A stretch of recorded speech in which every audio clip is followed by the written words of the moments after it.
வணக்கம். இது TNPSC exam wise ஆசிரியர் தகுதி தேர்வு என்று சொல்லக்கூடிய டிஎன்டிஇடி இதனுடைய previous year question paper series தான் நம்ம பார்த்துக்கிட்டு இருக்கோம். இந்த ப்ரீவியஸ் இயர் கொஸ்டின் பேப்பர் அப்படிங்கிறது இதிலிருந்து இருக்கிற கேள்விகள், அதனை சுற்றியுள்ள பதில்கள், இதை பற்றி கொஞ்சம் விளக்கமாக பார்க்குற ஒரு தொகுப்பு தான் இது. இதை முதல் காணொளி முடிஞ்சிருச்சு. இது இரண்டாவது வீடியோ. இந்த வீடியோவில் முதல் பகுதி முடிந்ததுக்கப்புறம் அடுத்து தொடர்ச்சியாக வரக்கூடியதை பார்க்கலாம். நேரடியாக நம்ம கேள்விக்குள்ளே போகலாம். இந்த கேள்விகள் அதனான விளக்கங்கள் உங்களுக்கு புரிஞ்சுது அப்படின்னா அதை நீங்கள் உங்களோட கமெண்ட்ஸில் சொல்லலாம். மேலும் இதுபோல் வீடியோகள் வருவதற்கு நீங்கள் சப்ஸ்கிரைப் பண்ணி வச்சுங்க. இப்போ இங்கே நாம் அடுத்து பார்க்கக்கூடிய கேள்வி என்ன அப்படின்னா, தவறான ஒன்றை தேர்ந்தெடுக்கவும் அப்படின்னு சொல்லி, இதில் தவறான ஒன்றை தேர்ந்தெடுக்கணும்னா வல்லின மிகும் இடங்கள் மிகா இடங்களை பற்றி நம்ம தெரிஞ்சுக்கிட்டு இந்த கேள்விகளை நம்ம பார்க்கணும். முழுமையாக எங்கள் வல்லின மிகும் இடங்கள் மிகாத இடங்கள் அப்படின்னு தெரிஞ்சுக்கிறதுக்கு முன்னாடி அதை நம்ம தனியாக வகுப்பில் பார்த்துக்கலாம். இப்போ இந்த கேள்விகள் அடிப்படையில் தேவையானதை மட்டும் பார்க்கலாம். இரண்டாம் வேற்றுமை உருவாகிய ஐ வெளிப்படையாக வரும் இடத்தில் வல்லினம் மிகுமா அப்படின்னா, இங்கே வல்லினம் மிகும்னு கொடுத்துருக்காங்க. இப்போ இரண்டாம் வேற்றுமை உருவு ஐ அப்படின்னா பாடம் படி அப்படின்னு சொல்கிறத இரண்டாம் வேற்றுமை தொகை. ஏன்னா அங்கே ஐ வெளிப்படலை. பாடம் படி அப்படின்னு சொல்லும் பொழுது அங்கே பாடம் படி அப்படிங்கிறது மட்டும்தான் மொழியாக இப்போ வராது. அப்போ இரண்டாம் வேற்றுமை உருவு ஐ வெளிப்படாத இடம் வேற்றுமை தொகை. அங்கே வல்லினம் மிகும் அப்படின்னு வல்லினம் மிகாது. இதை நீங்கள் நினைவில் வச்சுட்டு நேராக மூன்றாவது ஆப்ஷனுக்கு வாங்க. இரண்டாம் வேற்றுமை ஒரு மறைந்து வரும் இடங்களில் வல்லினம் மிகும் அப்படின்னு சொல்லியிருக்காங்க. மிகாது என்பது தான் சரி. அப்போது இந்த தவறான ஒன்றை தேர்ந்தெடுக்கும் அப்படிங்கிறது இதிலேயே தெரிஞ்சு போச்சு. இந்த ஆன்சர் தப்பு அப்படின்னு இருந்தாலும் இரண்டாம் வேற்றுமை கொஞ்சம் விளக்கமாக பார்த்துட்டோம்னா, ஐ வெளிப்படையாக வரும் இடம் அப்படின்னு என்ன, பாடம் படி அப்படிங்கிறது இரண்டாம் வேற்றுமை தொகை. பாடத்தை படி ஐ வெளிப்படை வந்துருச்சுங்களா. இப்போ பாடத்தை படி அப்படிங்கும் பொழுது இப்போ வரணும். அப்போது இரண்டாம் வேற்றுமை உருவாக ஐ வரும் இடத்தில் வல்லினம் மிகும். தலையை காட்டு, இதெல்லாம் இரண்டாம் வேற்றுமை உருவு ஐ வெளிப்படையாக வரும் இடம். அடுத்த ஆப்ஷன் என்ன கொடுத்துருக்காங்க, பெயரச்சம் எதிர்மறை பெயரச்சம் ஆகியவற்றை எடுத்து வல்லினம் மிகாது என்பதும் சரிதான். ஏன்னா பெயரச்சம் அப்படின்னு எடுத்துட்டாவே ஒரு முற்று பெறாத ஒரு வினைச்சொல் பெயர் சொல்லை கொண்டு முடிவடைகிறது தான் பெயரச்சம், நமக்கு தெரியும். இப்போ உதாரணத்துக்கு என்ன சொல்லலாம் அப்படின்னா, எழுதிய அப்படின்னு சொன்னதுக்கப்புறம் எழுதுதல் அப்படிங்கிறது ஒரு வினை. எழுதிய அடுத்து என்ன வரும், பாடல், எழுதிய கட்டுரை, இது மாதிரி தான் வரும். அப்போ இந்த மாதிரி பெயரச்சங்கள், எதிர்மறை பெயரச்சங்கள்னால் எழுதிய பாடல்னு சொல்கிறோம், எழுதாத பாடல் அப்படின்னு சொல்லலாம். எதிர்மறை பெயரச்சம் ஞாபகம் வச்சுங்க. ஈறுகட்ட எதிர்மறை பெயரச்சம் கிடையாது. ஏன்னா எழுதிய பாடல் அப்படிங்கும்பொழுது அங்கே வல்லினம் மிகாது. எழுதாத பாடல் அப்படிங்கும்பொழுதும் வல்லினம் மிகாது. ஆனால் எழுதா பாடல் அப்படின்னு ஈறுகட்ட எதிர்மறை பெயரச்சம் வரும்போது வல்லினம் மிகும். அது இங்கே கொடுக்கல, நம்ம சும்மா ஒரு குறிப்புக்காக சொல்கிறேன் நான். பெயரச்சமோ எதிர்மறை பெயரச்சமோ வந்தால் வல்லினம் மிகாது என்பதும் சரிதான். இந்த கேள்விகளுடைய நம்ம பார்த்தாச்சு. அடுத்தது இன்னொரு ஆப்ஷன் என்ன இருக்குன்னு பார்த்துக்கலாம். உகரத்தில் முடியும் வினையச்சங்கள் வன்தொடர் குற்றியுலகரமாக இருந்தால் மட்டுமே வல்லினம் மிகும். உண்மையிலே வல்லினம் தான் மிகும். அதனால் அந்த உகரங்கள் வன்தொடராக தான் இருக்கணும். இது சரிதான். இதுக்கு என்ன உதாரணம் சொல்லலாம் அப்படின்னா, படித்து அப்படின்னு சொல்லும்பொழுது பார்த்தார், பெற்று கொண்டேன் இப்படி தான் வரும். ஏன்னா இந்த படித்து அப்படிங்கிற வர தூவும் பெற்று அப்படிங்கிற கொண்ட ரூவும் வன்தொடர் குற்றியல் உகரம். இதுக்கு அடுத்து வர வார்த்தைகள் நிச்சயமாக வல்லினம் மிகுந்து தான் வரும் அப்படிங்கிறது தான் இதனுடைய பதில். அப்போது தவறானது அப்படின்னு பார்த்தோம்னா, இரண்டாம் வேற்றுமை உருவு மறைந்து வரும் இடங்களில் வல்லினம் மிகும் என்பது தவறு. அங்கே மிகாது. இரண்டாம் வேற்றுமை உருவு வெளிப்படும் இடத்தில் தான் வல்லினம் மிகும். அடுத்த கேள்வி, கொல் புலி இதனுடைய இலக்கண குறிப்பு நம்ம ஏற்கனவே பார்த்துருக்கிறோம். வினைத்தொகைக்கு கிட்டத்தட்ட 2-3 உதாரணங்கள் இதே சீரீஸில் பார்த்தாச்சு. கொல் புலி அப்படின்னா கொன்ற புலி, கொள்கின்ற புலி, கொல்லும் புலி. அப்போது காலம் கடந்த பெயரச்சம் தான் இதனுடைய விடை. அப்போ என்ன வரும், வினைத்தொகை. அப்போ கொல் புலி என்பது வினைத்தொகையைச் சேர்ந்தது. அடுத்த கேள்வி, வண்ணமும் சுண்ணமும் இதனுடைய இலக்கண குறிப்பு நம்ம ஏற்கனவே படிச்சிருக்கிறோம். வண்ணமும் சுண்ணமும் அப்படிங்கிறப்போ எண்ணும் அளவுக்கு இம்மு வந்திருக்குது. அப்போ எண்ணும் அளவுக்கு உம்மு வந்துச்சுன்னா அது பேர் எண்ணுமை தான். இங்கே வினைத்தொகையோ பண்பு தொகையோ வரப்போகிறதில்ல, உண்மை தொகையும் வரப்போகிறதில்ல. ஏன்னா உண்மை தொகை அப்படின்னாவே தொக்கி நிற்பது, மறைஞ்சிருப்பது. இங்கே தெளிவாகவே தெரிஞ்சிச்சு, வெளிப்பட்டு நிற்கிறது. அதனால் இது எண்ணுமை என்பதுதான் சரியான விடை. அடுத்த கேள்வி, இலக்கண முறைப்படி பிழையுடையது எனினும் ஏதேனும் ஒரு காரணம் கருதி பிழையன்று என்று ஏற்றுக்கொள்ளப்படுவது என்ன அப்படின்னா, இலக்கண முறைப்படி பிழையுடையது அப்படின்னா அது வலு உடையது. இருந்தாலும் ஒரு காரணத்துக்காக பிழை இல்லை அப்படின்னு நினச்சி அதை நம்ம ஏற்றுக்கொள்வதுனா வலு, அந்த வலு நம்ம அமைதியாக ஏற்றுக்கிறோம். அதன் பேர் தான் வலு அமைதி. இப்போ வலு அப்படிங்கிறது என்ன, வலுநிலை அப்படின்னா வளாநிலை அப்படின்னா என்னன்னா, வலு அப்படிங்கிறது இலக்கண பிழை உடையது வலு. இதில் வலுவில் திணை வலு, பால் வலு, இடம் வலு, காலம் வலு, இது மாதிரி நிறைய இருக்குது. ஏன்னா அப்போது நம்ம பேச்சு வழக்கில் சொல்கிறோம், அந்த தம்பி வந்துச்சு, தம்பி வந்தது அப்படின்னு சொல்கிறோம். தம்பின்னு சொன்னாவே வந்து அக்ரிணை குறிக்கிறது. அது வந்ததுன்னு சொல்லக்கூடாது, வந்தான் என்று தான் சொல்லணும். அப்போ வந்து அந்த தம்பி வந்தது அப்படின்னு சொல்லும் பொழுது அது வலு. நம்ம பசங்களை பார்த்து கண்ணகி, அவன் அந்த அந்த கண்ணகி வந்தான் அப்படின்னு கூட சொல்கிறாங்க. இது வந்து பால் வலு. அதே மாதிரி வந்து இடவலு, இது மாதிரி நிறைய இருக்குது. அப்போ இதுதான் வலு. வலு நிலைங்கிறது இதுதான். வளா நிலை அப்படின்னு என்னென்னா வலு அல்லாத நிலை. அப்போ தெளிவான இலக்கணம் உடையது. செலியன் வந்தான், கரெக்டாக. செலிங்கிறது ஒரு ஆண் பலை குறிக்கிறது, வந்தான்கிறதும் ஆண் பலை குறிக்கிறது. கண்ணகி உண்டாள், இது வந்து அது மாதிரி தான். இது வந்து வளா நிலை. அப்போ வலு அமைதி அப்படின்னா அது தப்பு தான், இருந்தாலும் நம்ம வந்து ஒரு காரணத்துக்காக பிழை அல்லது அப்படின்னு நம்ம ஏற்றுக்கிறோம். எப்படி அது? அது கூட திணை வலுவ அமைதி, பால் வலுவ அமைதி, இட வலுவ அமைதின்னு இருக்குது, கால வலுவ அமைதி, மரபு வலுவ அமைதி, இது மாதிரி நிறைய இருக்குது. சரி, ஒவ்வொரு உதாரணத்தை பார்த்து அடுத்த கேள்விக்கு போகலாம். திணை வலுவ அமைதி. நம்ம வந்து திணை அப்படின்னு உயர்திணை அக்ரிணை. இப்போ ஒரு மாட்டை பார்த்து என் அம்மை வந்தாள் அப்படின்னு சொல்கிறோம். மாட்டுக்கான மதிப்பு நம்ம கொடுக்கறதுனால. இது வந்து அம்மை வந்தாள் அப்படின்னு சொல்லும்போது அது வந்து உயர்திணை குறிக்கிறது. ஆனால் மாடுங்கிறது அக்ரிணை குறிக்கிறது. இதை நம்ம ஏற்றுக்கிறோம். ஏன்னா வந்து மாடை நம்ம அந்த அளவுக்கு ஒரு உயர்வான இடத்துல வச்சுருக்கிறோம். இது வந்து வலு அமைதி. பால் வலு அமைதி அப்படின்னு என்னென்னா, நம்ம வந்து பெண் பிள்ளைகளை குழந்தைங்களாக இருக்கும்போது அது வந்து பெரியவங்களானா கூட தந்தைகளை வந்து வாடா ராசா அப்படின்னு சொல்லிட்டு தந்தைகளோ பாட்டிகளோ அழைப்பாங்க. வாடா ராசான்னு சொல்லிட்டு பெண் பிள்ளைகளை அழைக்கும் பொழுது வாடா ராசா இரண்டுமே வந்து ஆண் பிள்ளைகளை குறிப்பது. ஆனால் நம்ம வந்து ஒரு பாசத்துக்காக பெண் பிள்ளைகளை அழைக்கிறோம். அப்போ இது வந்து வலு தான், ஆனால் வந்து அமைதியாக நம்ம ஏற்றுக்கணும். இது பேர் பால் வலு அமைதி. இட வலு அமைதி அப்படின்னா, இடம் அப்படின்னா என்ன அர்த்தம்? தன்மை முன்னிலை படற்கை. தன்மைனா என்னை பற்றி நான் சொல்கிறது, முன்னிலைன்னா நீங்கள் உங்களை பற்றி சொல்கிறது, படற்கை அப்படின்னா நம்ம யாரோ ஒருத்தரை பற்றி சொல்கிறது. அப்போ நம்ம ஒருத்தர்கிட்ட ஒரு பேச்சு பேசிகிட்டு இருக்கிறப்ப இந்த அவன் பேர் ஒரு மாறன் கூட நம்ம பேர் வச்சுக்கோம். இந்த மாறன் ஒரு காலத்துலையும் போய் சொல்ல மாட்டான் அப்படின்னு சொல்கிறோம். அது வந்து நம்மளோட உண்மையை நம்ம சொல்கிறதுக்கு தான். ஆனால் வந்து இங்கே காலம், இந்த இடம் வந்து பார்த்தா மாறன் ஒரு நாளும் பொய் சொல்ல மாட்டேன் என்று சொன்னால் தன்மை, அது சரிதான். ஆனால் நம்ம என்ன சொல்கிறோம்? மாறன் ஒரு நாள் பொய் சொல்ல மாட்டான் அப்படின்னு சொல்கிறோம். மாட்டான் அப்படின்னா படற்கை. இருந்தாலும் அதனுடைய கருத்தை கொண்டு நாம் அதை ஏற்றுக்கிறோம். இது வந்து இட வலுவமைதி. அடுத்தது கால வலுவமைதி. கால வலுவமைதியை பொறுத்த வரைக்கும் நம்ம அடிக்கடி செய்தித்தாள்களை பார்க்குறது என்னென்னா, நாளை பிரதமர் வருகிறார், நாளை குடியரசுத் தலைவர் வருகிறார் அப்படின்னு சொல்கிறோம். இதை நம்ம நிறைய நம்ம படிக்கிறோம். உண்மையில் என்ன காலம் அப்படின்னா நாளை அப்படின்னு சொல்லிட்டாவே குடியரசுத் தலைவர் நாளை வருவார் அப்படின்னு தான் சொல்லணும். இருந்தாலும் ஒரு உறுதித்தன்மை. ஏன்னா குடியரசுத் தலைவர் அப்படிங்கிறது ஒரு உயர்ந்த பதவி. நிச்சயம் வந்து சொன்னாங்கன்னா வருவார்கள். அதனால் என்ன சொல்கிறோம்? நாளை குடியரசுத் தலைவர் தமிழகம் வருகிறார், அதை நம்ம ஏற்றுக்கிறோம். வருகிறார் அப்படிங்கிறது நடந்து கொண்டிருக்கிற காலம், நிகழ்காலம் அது. ஆனால் எதிர்காலத்திற்கு அதை நம்ம பயன்படுத்துகிறோம். இது வந்து கால வலுவமைதி. மரபு வலுவமைதி அப்படிங்கிறது ஒரு பாடலுக்காக. இப்போ கத்தும் குயிலோசை சற்றே வந்து காதில் பாட வேண்டும், இது பாரதியார் சொல்லியிருக்காரு. குயில் வந்து கூவும் அப்படிங்கிறது தான் சரியான மரபு. குயில் கத்தும் அப்படின்னு பாரதியார் சொல்லும்பொழுது அது வந்து மரபு பிழை தான். இருந்தாலும் பாடலுக்காக அதை நம்ம ஏற்றுக்கிறோம். இதெல்லாம் வந்து வலு அமைதியை சேர்ந்தது. அடுத்த கேள்வி. இப்போ இந்த கேள்வி வந்து தவறான இணையை தேர்ந்தெடுக்க அப்படிங்கிறது தான். சென்றனர் வீரர். சென்றனர் என்ற வந்து ஒரு வினைமுற்று. வீரர் அப்படிங்கிறது பின்னாடி வரும்பொழுது வினைமுற்று தொடர். இது வந்து சரிதான். தேடி பார்த்தேன். நமக்கு தெரியும் தேடி பார்த்தேன். பார்த்தேன்கிறது வந்து ஒரு வினை. அந்த வினை வந்து தேடுதல் அப்படிங்கிறது ஒரு வினை தான். தேடி பார்த்தேன் என்று சொல்லும் பொழுது வினை வந்து எச்சமாகிறது. வினை எச்ச தொடர். இதுவும் சரிதான். தலை வணங்கு என்பது மூன்றாம் வேற்றுமை தொகை. மாட்டுக்கொட்டகை 7ஆம் வேற்றுமை தொகை. இதுதான் நம்ம கொஞ்சம் விளக்கமாக பார்க்கணும். மூன்றாம் வேற்றுமை உருவு முதல் என்ன? ஐயாளுக்கு இன்னதுகன் திரும்ப திரும்ப அதே சொல்லிட்டு இருக்கோம். ஐங்கிறது 2ஆம் வேற்றுமைக்குரியது, ஆள் அப்படிங்கிறது 3ஆம் வேற்றுமைக்குரியது. தலை வணங்க என்ன அர்த்தம்? தலையால் வணங்குன்னு தான் அர்த்தம். இப்போ தலையால் ஆள் வந்துருச்சுங்களா? அப்போ 3ஆம் வேற்றுமை தொகை என்பது சரி. சரி, மாட்டுக்கொட்டகை 7ஆம் வேற்றுமையோட உருவு என்ன? ஐயாளுக்கு இன்னதுகன். இங்கே மாட்டுக்கண் கொட்டகை அப்படின்னு எதுவும் நம்ம வரப்போகிறதில்ல. அப்போ மாட்டுக்கொட்டகை என்பது வந்து 7ஆம் வேற்றுமை தொகை என்று சொல்வது தவறு. அவ்வளோதான். அடுத்த கேள்வி. இந்த கேள்வியில் இந்த முறையே அப்படிங்கிற வார்த்தையை நல்லா பார்த்துங்க. முருகன் படித்தான், படம் வரைந்தான். இந்த தொடரில் வந்து முறையே அப்படின்னா முதல் தொடரில் என்னென்ன இருக்குன்னு பார்க்கணும், 2ஆம் தொடரில் என்னென்ன இருக்குன்னு பார்க்கணும். கீழே இருக்கிற விடைகளில் முதல் தொடரில் இருக்கிறது முதல்ல இருக்கணும், 2ஆம் தொடரில் இருக்கிறது 2ஆவது இருக்கணும். இதுதான் முறையே அப்படின்னு வர்றதுக்கு. சரி, முருகன் படித்தான். இங்கே முருகன் அப்படிங்கிறது வந்து எழுவாய். படித்தான் படிக்கிறான் இதை வந்து பயனலை. அப்போ வந்து முதல் தொடரில் வந்து எழுவாயும் பயனலையும் உள்ளது. இதை வந்து மனசில் வச்சுக்கோங்க. 2ஆம் தொடரில் என்ன இருக்குன்னா படம் வரைந்தான். படம் அப்படிங்கிறது வந்து செயல்படு பொருள். ஏன்னா படித்தல் அப்படிங்கிறது வந்து ஒரு பயனலை. படம் அப்படிங்கிறது ஒரு பொருள், ஒரு செயல்படு பொருள்.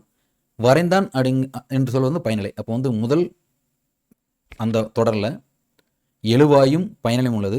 2ஆம் தொடரில் இந்த எழுவாய் தான் இருந்தாலும் செயல்படு பொருளும் பயனலையும் இருக்குது. இப்போ இதுக்கு கீழே வரலாம். பயனலை உள்ளது என்பது சரிதான். ஆனால் முறையேன்னு சொல்லும்போது அதனால் செயல்படு பொருள் இல்லை அப்படின்னு சொல்கிறாங்க. இல்லை, படம் அப்படிங்கிற ஒரு செயல்படு பொருள் இருக்குது. அப்போ இந்த குற்று தவறு. எழுவாய் உள்ளது சரிதான், முருகன் அப்படிங்கிறது எழுவாய். செயல்படு பொருள் உள்ளது, இதுவும் சரிதான், செயல்படு பொருள் உள்ளது. அப்போ இது சரியான கூற்று. அடுத்தது பயனிலை இல்லைன்னு சொன்னாவே தப்பு, ஏன்னா படித்தன் அப்படிங்கிறது பயனிலை, அப்போ இந்த கூற்று தவறு. எழுவாய் இல்லைன்னு சொல்கிறாங்க, அதுவும் தப்பு, முருகன் அப்படிங்கிறது எழுவாய், அதனால் இது இல்லைன்னு சொல்வது இந்த கூற்றும் தவறு. அப்போது மிக கவனமாக நாங்கள் பார்த்தோம் அப்படின்னா இந்த தொடரில் எழுவாய் உள்ளது சரிதான், செயல்படு பொருள் உள்ளது சரிதான். அடுத்த கேள்வி, வல்லார் என்பதனை இலக்கண குறிப்பு தருக. வல்லார்னு என்ன? வல்லமை உடையவர் என்ற பொருள். இங்கே வல்லார் அப்படிங்கிறது தொழில் பெயரே கிடையாது. பெரும்பாலும் தொழில் பெயர் தல் விகுதி, அதாவது அல் விகுதி பெற்று வரும். நடத்தல், ஓடுதல், இதெல்லாம் வந்து தொழில் பெயர். அப்போது வந்து இந்த இலக்கண குறிப்பில் தொழில் பெயர் கிடையாது. இடப்பெயர் என்று சொல்ல முடியாது. சென்னை, மதுரை, பள்ளி, இது வந்து இடப்பெயர்னு சொல்ல முடியாது. இடுகுறி பெயரும் சொல்ல முடியாது, ஏன்னா இடுகுறி பெயர் காரண பெயர்னு 2 இருக்குது. இடுகுறி பெயர்னு சொல்ல முடியாது. அப்போ வினையாளனின் பெயர் சொல்லலாமானா சொல்லலாம். ஏன்னா ஒரு 10 பேர் இருக்கிற இடத்துல ஒரு விஷயத்தை செய்யக்கூடிய ஒரு வல்லமை உள்ளவர் ஒருத்தர் இருந்தார் அப்படின்னா இவர் அந்த விஷயத்தை செய்யக்கூடிய வல்லார் அப்படின்னு சொல்லலாம். ஏன்னா அவர் வல்லமை உடையதனால் அவருடைய தன்மை அந்த வினையால் அவருடைய பெயர் அணைகிறது. அதனால் வல்லார் என்று சொல்வதற்கு சரியான இலக்கண குறிப்பு என்ன அப்படின்னா வினையால் அணையும் பெயர் என்பதுதான் சரி. அடுத்த கேள்வி, மான என்பது என்ன அப்படின்னு கேட்குறாங்க. மான என்பது ஊமேயம் அப்படின்னு சொல்லலாம்னா சொல்ல முடியாது. ஏன்னா ஊமேயம்னா என்ன அர்த்தம்? நிலா போன்ற முகம்.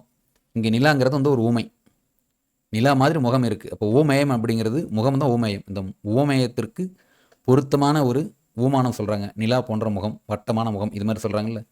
இது மாதிரி ஊமேயம் அப்படிங்கிறது எந்த ஒரு பொருளை சிறப்புப்படுத்தி குறிப்பிடுகிறார்களோ அந்த பொருளை ஊமேயம் என்றும், சிறப்புக்காக நம்ம சொல்கிற அந்த பொருள் வந்து ஊமானம் அப்படின்னு சொல்கிறோம். இதுக்குள்ளே வந்து ஊம உருவம் மறைஞ்சிருக்கும். இப்போ நிலா போன்ற முகம் அப்படின்னு சொல்லும் பொழுது இங்கே முகம் அப்படிங்கிறது நம்மகிட்ட இருக்குது, அது நேச்சராகவே இருக்குது, அது ஓமேயம். நிலா அப்படிங்கிறது ஊமானம், போன்ற அப்படின்னா இது மாதிரி அது இருக்குது அப்படின்னு சொல்கிறதுக்கான ஊம உருவு. அப்போ இந்த மான என்பது ஊமேயம் என்பது கிடையாது. மான என்பது எதனை சேரும் அப்படின்னா ஊம உருவை சேரும். உண்மை என்றும் வராது, இடைச்சொல் என்று முழுவதும் வராது. ஆனால் இடைச்சொல் ஒரு வகை தான் வந்து ஊம உருவு. இடைச்சொல்ங்கிற சொல்லுக்கு இடையில் வர்றதானே, 2 சொல்களுக்கு இடையில் வரதானே இடைச்சொல். அப்போ இடைச்சொல்ல ஒரு பகுதி ஊம உருவு. அதனால் இடைச்சொல்னு நேரடியாக சொல்ல முடியாது. ஊம உருவு பொருள் இல்லாமல் இருந்தால் நம்ம இடைச்சொல்னு சொல்லலாம். ஊம உருவு இருக்குது, ஊம உருவுங்கிற விடை கொடுத்துருக்குறாங்க. அதனால் இதுக்கு வந்து விடை வந்து மான என்பது ஊம உருவு என்பதே சரி. ஏன்னா இடைச்சொற்கள்னு பார்க்குறோம், இடைச்சொல் நிறையா இருக்குது. வேற்றுமை உருவலும் இடைச்சொல் தான், ஐயாளுக்கு இன்னதுக்கு எது வந்தாலும் இடைச்சொல் தான். ஏன்னா 2 சொற்களுக்கும் இடையில் வருவது, அந்த 2 சொற்களுக்கும் இணைப்பதற்காக வர இடைச்சொல்லுது.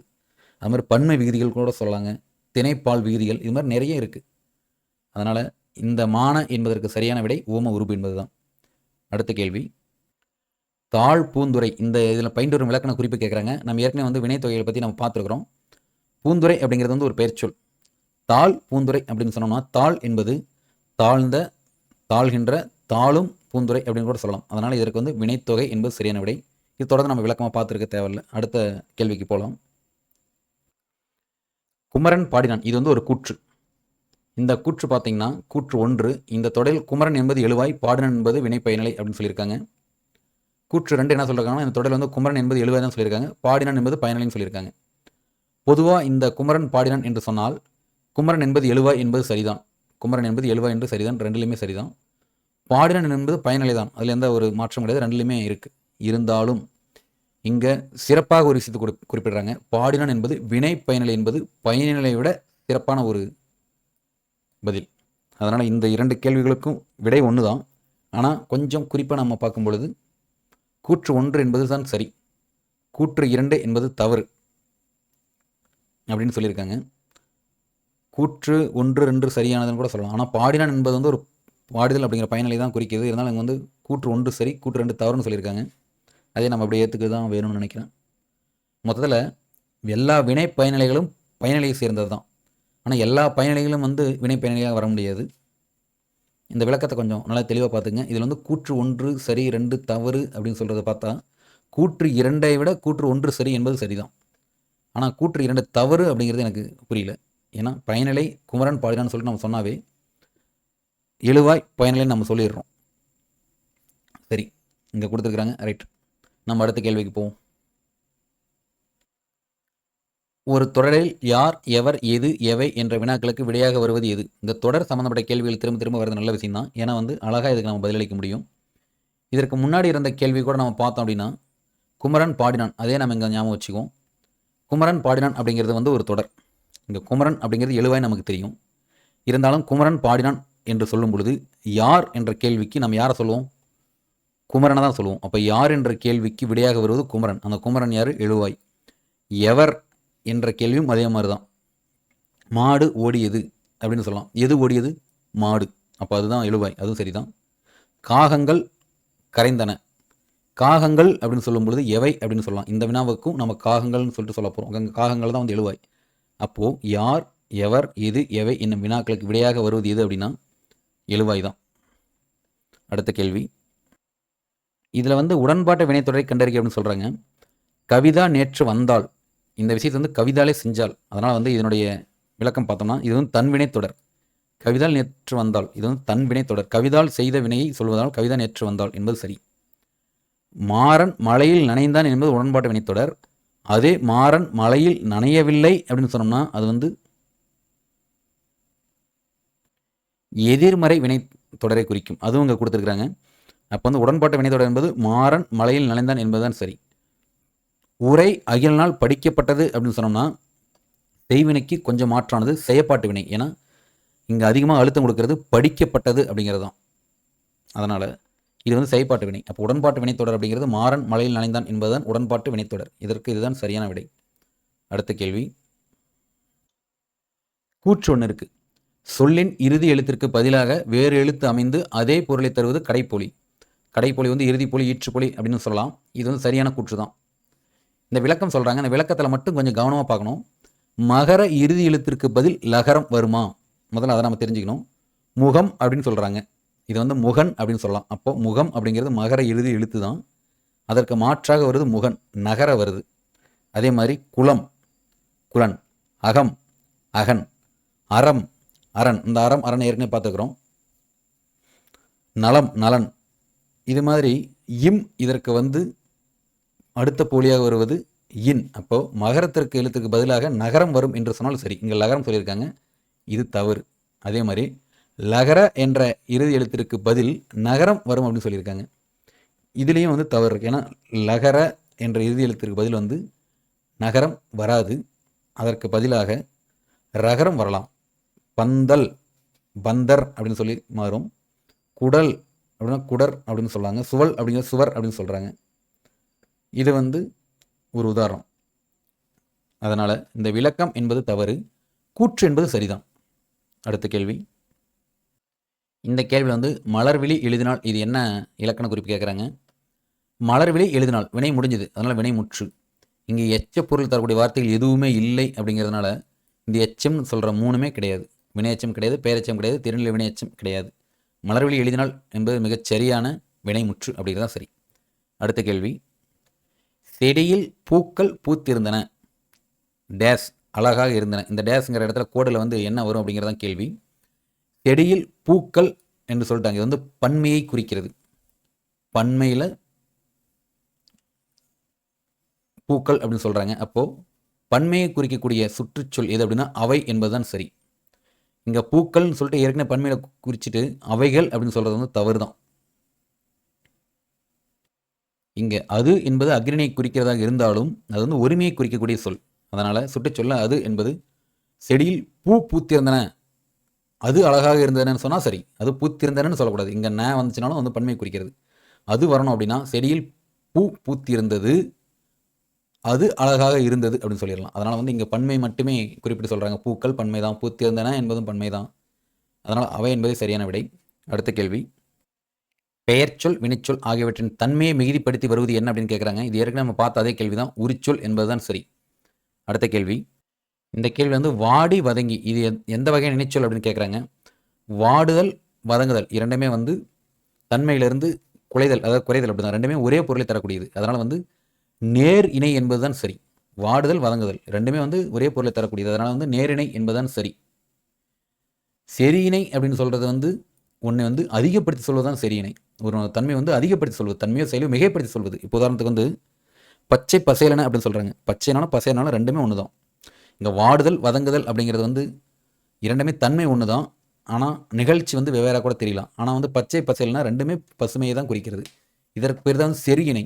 சரியான இணைன்னு கூட நம்ம ஞாபகம் வச்சுக்கலாம். இது ஞாபகத்துக்காக சொல்கிறது. பச்சை பசேலனை, சிவந்த சிவப்பாக, சீரும் சிறப்பும் இதெல்லாம் வந்து நேரினில் வர, அதாவது சீரும் சிறப்புங்கிறது எதிரினில் செரியினில் வருவது, நேரினில் வருவது, சாரி. செரினைங்கிறது ஒன்று வந்து செறிந்து காணப்படுவதை, அதாவது இருக்குது, அதை மட்டுமே ஹைட் பண்ணி காமிக்கிறது, அதிகப்படுத்தி காமிக்கிறது தான் அது. பச்சை பசேலன் அப்படின்னா பச்சை தான் இருக்குது, ஆனால் இன்னும் அதிகமான பச்சை இருக்குது அப்படிங்கிறதுனால பச்சை பசேலன் அப்படின்னு சொல்கிறது செரியினை. எதிரிணை அப்படிங்கிறது வந்து நேர்மாறாக இருக்கிறது. வாழ்க்கைனா மேடு பள்ளம் இருக்க தான் செய்யும், உயர்வு தாழ்வு வரதான் செய்யும் அப்படின்னு சொல்கிறாங்கல்ல. இங்கே மேடு பள்ளம் ரெண்டுமே எதிரெதிரிணை. உயர்வு தாழ்வு எதிரெதிரிணை. இரவும் பகலும் தான் வரதான் செய்யும் அப்படின்னு சொல்லுவாங்கல்ல. இரவும் பகலும் எதிரெதிரிணை. இதற்கு பேர் வந்து எதிரிணை. நேரிணை அப்படிங்கிறது நமக்கு ஏற்கனவே தெரிஞ்சது தான். சீரம் சிறப்பும், சீர் என்றாலும் சிறப்பு என்றாலும் ஒரே வகையான தன்மையை குறிக்கக்கூடிய சொல்கள், ஆனால் வெவ்வேறு தான்.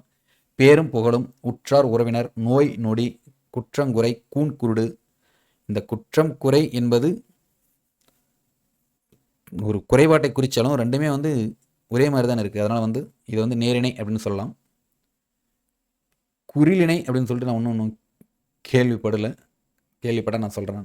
அடுத்த கேள்வி, பெயர்ச்சொல் வினைச்சொல் ஆகியவற்றின் தன்மை மிகுதி பற்றி காட்டுவது உரிச்சொல் நம்ம ஏற்கனவே பார்த்தாச்சு. இது அடுத்த கேள்வி, பகுபத உறுப்புகளின் வகைகள் அப்படின்னு கேட்குறாங்க. வகைகளோட எண்ணிக்கை அப்படின்னா பகுபத உறுப்புகளை பொறுத்த வரைக்கும் 6 வகை இருக்குது. இந்த பகுபத உறுப்புகளில் சேராத ஒரு வகை தான் எழுத்துப்பேறு. இந்த எழுத்துப்பேரை பற்றி நம்ம ஏற்கனவே பார்த்துருக்கோம். மீண்டும் அது மாதிரி கேள்விகள் வரும்போது அதை பார்க்கலாம். இந்த பகுபத உறுப்புகளின் வகைகள் 6 என்னென்ன அப்படின்னா, ஒரு வார்த்தையை பிரித்து அப்படின்னா பகுதி, இடைநிலை, விகுதி அப்படின்னு மெயினாக வந்து ஒரு 3 சொல்லலாம். பகுதிக்கு இடைநிலைக்கு இடையில் சந்தி அப்படின்னு ஒன்று சொல்லலாம். இடைநிலைக்கும் விகுதிக்கு இடையில் சாரி அப்படின்னு ஒன்று சொல்லலாம். மாற்றங்கள் ஏற்படுவது விகாரம் அப்படின்னு சொல்லலாம். அப்போது பகுபத உறுப்புகள் வகை 6 என்னென்ன அப்படின்னா, பகுதி, சந்தி, இடைநிலை, சாரியை, விகுதி மற்றும் விகாரம். இந்த பகுபத உறுப்புகள் 6க்குள் வராத ஒன்று என்ன அப்படின்னா அதுதான் எழுத்துப்பேறு.